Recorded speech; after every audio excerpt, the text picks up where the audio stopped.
வணக்கம் உறவுகளே, எல்லாத்துக்கும் வணக்கம். இன்றைக்கி 80 கோடி வீதி வீதியாக சுற்றிட்டு இருக்குது. என்னன்னு கேட்டால், அதாவது பேனா சின்னம் வீதி வீதியாக சுற்றுது, எங்கே வைக்கணும்னு தெரியாமல்.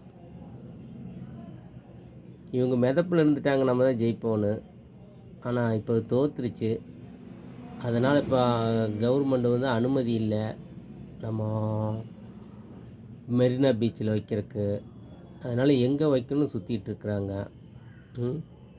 இது அவங்க கை காசாக இருந்துச்சுன்னா அப்படி சுற்றுவாங்களா? பாதுகாப்பாக வீட்டில் கொண்டு போய் வைப்பாங்கள்ல.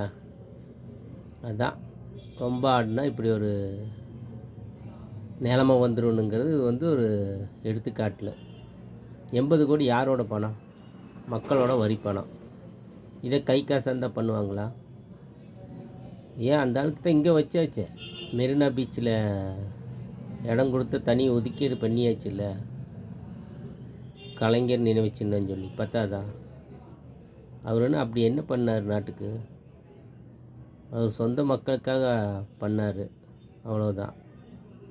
அப்புறம் சுயநலம்தான், அவ்வளோதான். இதெல்லாம் வேஸ்ட்டாக சுற்றிட்டு இருக்குது.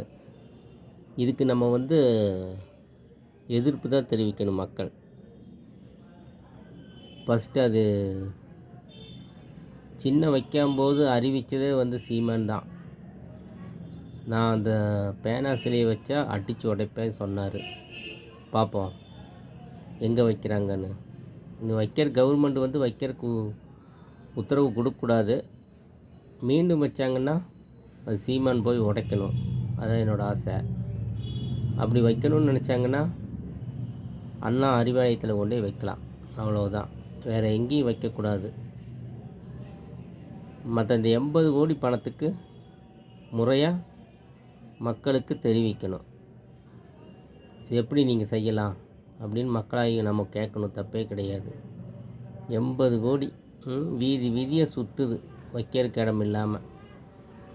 இன்றைக்கி தான் ஸ்டாலின் லண்டன்லேருந்து வந்திருக்கிறாப்படி. அதுக்கு தான் மாற்று முயற்சி எதை பண்ணுவார். நீ யார் காலில் விழுகிறாருங்கிறது தெரில. ஏற்கனவே செத்ததுக்கு, அவங்க அப்பா செத்ததுக்கு இவர் போய் கையங்காலில் விழுந்து தான் அந்த இடம் வந்து மெரினா பீச் கிடச்சிது. இனி மெரினா பீச் இன்னொரு முக்கிய மந்திரி யார் இறந்தாலும், முதலமைச்சர் யார் இறந்தாலும் அந்த மெரினா பீச் வந்து கொடுக்கக்கூடாது. போதும், அது ஒரு சுடுகாடாக மாறிப்போச்சு மெரினா பீச்சு. கிட்டத்தட்ட அதுக்கு 4 பேர்த்துக்கு அந்த இடம் இருக்குது. முதல்ல அறிஞர் அண்ணா, 2வது மக்கள் திலகம் எம்ஜிஆர், 3வது புரட்சி தலைவர் புரட்சி தலைவி அம்மானுங்கிற ஜெயலலிதா அம்மா அவர்களுக்கு, 2வது கலைஞர் கருணாநிதி, 4வது கலைஞர் கருணாநிதி. இதோடு நிறுத்திடணும். எந்த முதலமைச்சருக்கு நீ கிடைக்கக்கூடாது. அதுதான் என்னோடய ஆசை. அதே மாதிரி மெரினா பீச்சில் வந்த ஆளுக்கு வந்து பேனா சிலை அமைக்கிறது வன்மையாக கண்டிக்கிறோம்.